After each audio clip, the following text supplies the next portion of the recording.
작년에 아쉽게 원하는 대학에 들어가지 못한 저는 재수를 준비하는 재수생입니다.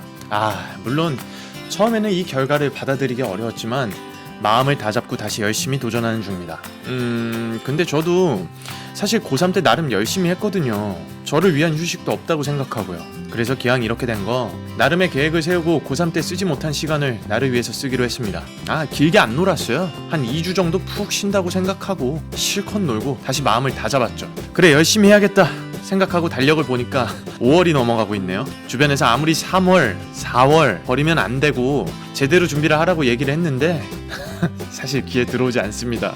왜냐면 앞자리도 바뀌었겠다, 제약도 그닥 많이 없고 괜히 술자리도 많아지게 됐거든요. 그리고 이제 저도 성인이 됐잖아요.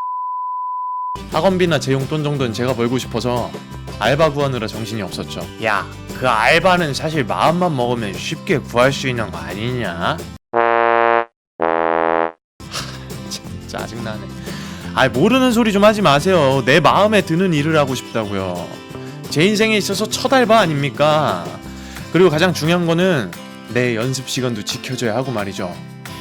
다시 입시 준비하는 게 얼마나 스트레스인데 이런 것까지 주변 사람들에게 스트레스 받고 싶지 않습니다. 스트레스 받는데 오늘은 기분 전환 좀 해야겠다. 스트레스 풀고 달력 보니까 6월 되기 직전이네요. 이제 진짜로 슬슬 시작을 해봐야겠습니다. 평판이 좋고 학교 잘 보내주는 학원을 알아봐뒀거든요. 작년에 그래도 해놨던 게 있어서 그런지 연습을 조금씩 해보니까 좋아지는 것 같습니다. 근데 고3 때 이랬으면 얼마나 좋았을까라는 생각을 해보기도 해요. 하지만 뭐 어쩌겠어요. 이미 지나간 건데, 그죠? 사실 지금 생각해보면 솔직히 고3 때 그렇게 막 열심히 한 것 같진 않습니다. 제약이 많았거든요. 학교 가랴, 시험 공부하랴, 숙제하랴, 하랴. 지금은 제약이 없습니다. 그래서 편하기도 해요. 연습을 많이 한 것 같아요. 그래서 오늘은 잠을 좀 더 자고 컨디션을 좀 회복시키고 연습을 하려고요. 근데 눈 뜨니까 10시가 넘었네요. 뒤척거리면서 잠 깨보니까 11시가 됐네요. 누가 시계 바늘을 따로 돌리나 내 시계만 빠른 것 같고 짜증나네요 또. 얼른 연습 시작해야지 생각하면서 씻고 밥 먹고 잠깐 숨 좀 돌리니까 1시가 되네요. 시간이 뭐 이렇게 빠른지. 근데 아직 학원 갈 시간은 조금 남았고 조금 남아있는 시간 동안 바짝 연습을 한번 해보려고 합니다. 그렇게 제 나름대로 연습 열심히 했어요. 그리고 이제 학원을 가죠. 학원에서 수업을 하는 시간에는 뭔가 집중이 좀 잘 되는 것 같아요. 이래서 학원을 다니는 건가 싶기도 하고 3, 4월에 진작 좀 이렇게 열심히 해놨으면 내가 좀 더 지금 늘었을 텐데 라는 생각도 들고요. 이렇게 3시간 정도 되는 수업을 받고 나면은 오늘 뭔가 시간을 제대로 잘 이용한 것 같습니다. 피곤하네요. 갑자기 배도 고프고. 아까 연기 수업하면서 받았던 스트레스는 잠깐 내려놓기로 하고 일단 밥을 좀 먹어야겠습니다. 벌써 11시네요. 집에 도착해서 씻고 핸드폰을 잠깐 하니까 12시 반.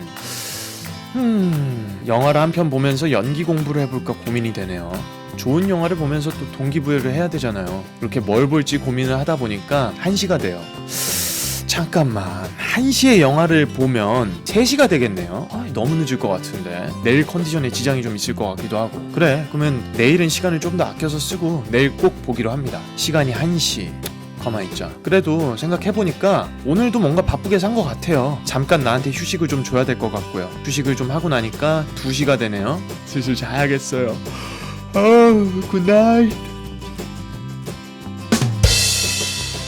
자, 이 영상을 제작하게 된 이유는 혈압 올라가라고? 아닙니다. 이제 시작된 6월에서 나는 전과 같은 실수를 반복하지 않겠다는 각성을 해줬으면 해서 만들게 됐습니다. 물론 모든 재수생들이 앞선 상황과 같은 건 아닙니다. 아닐 거예요. 안 됩니다. 정말. 우리는 이제 앞자리가 바뀌게 됐고 나에게 주어진 많은 시간들을 잘 이용해야 될 의무가 있습니다. 정말로 부유한 집이 아니고서야 아르바이트를 하는 상황은 누구에게나 주어지죠. 아니면 부모님께 딱 1년만 더 지원해달라고 이야기를 할 수 있는 경우도 있고요. 여기서 중요한 건 시간을 얼마나 절약해서 사용하느냐라는 겁니다. 내가 3시에서 6시까지 연습을 한다라고 가정했을 때 연습에 정말 집중하고 있는지 살펴봐야 합니다. 나 스스로를요. 하지만 연습실에서 그냥 있다고 해서 연습을 하는 게 아니고 아니고 학원 수업을 연습으로 착각하면 안 됩니다. 우리의 연기와 노래가 언제 제일 느는지 알죠? 겪어봤잖아. 한예종이랑 수시 3주 전이고 그리고 정시 한 달 전. 한 달도 솔직히 많이 빠르다. 한 3주 전이면 모를까. 미친 듯이 합니다. 말 그대로 미친 듯이 해요. 엄청 조급하게 스트레스 받아가면서. 그거는 열심히 하는 게 아니라 그냥 급하게 하는 거죠. 그렇게 해서 휘몰아치는 타이밍이 끝나고 나면 하얗게 불태웠다고 본인의 1년을 위로합니다. 적어도 제가 1년에 만나는 평균 40명에서 60명 정도 되는 학생들은 그렇게 합니다. 어떻게 생각하세요? 제가 말이 너무 심한 거 아니냐고요. 하지만 안타깝게도 평균적으로 많은 학생들이 그렇게 하고 있다는 의견에는 변함이 없어요. 그러면 고3 때 그걸 이미 겪어봤다면, 아니 한 번 겪어봤잖아. 그럼 시간을 더 이상 함부로 사용하지 않아야 된다는 사실을 꼭 기억했으면 좋겠습니다. 체크해보세요. 첫 번째, 학원에서 수업 받는 시간 혹은 그냥 학원에 있는 시간. 두 번째, 연습실에서 멍 때리거나 다른 일 하는 시간. 이 시간들이 아마 내 하루의 연습 시간의 상당수를 차지하겠죠? 분명히 말씀드리지만 이건 연습하는 시간들이 아닙니다. 머리로 알잖아요. 그럼 바꿔야 합니다. 그리고 아침에 그냥 날려버리는 시간 잘 모아서 사용하세요. 이 영상을 볼 많은 재수생들의 깊은 빡침이 사실 많이 두렵습니다. 학원이나 레슨 시간에 멱살 잡힐 각오하고 올리는 거예요. 정 빡친다면 의견 주세요. 그럼 빠이.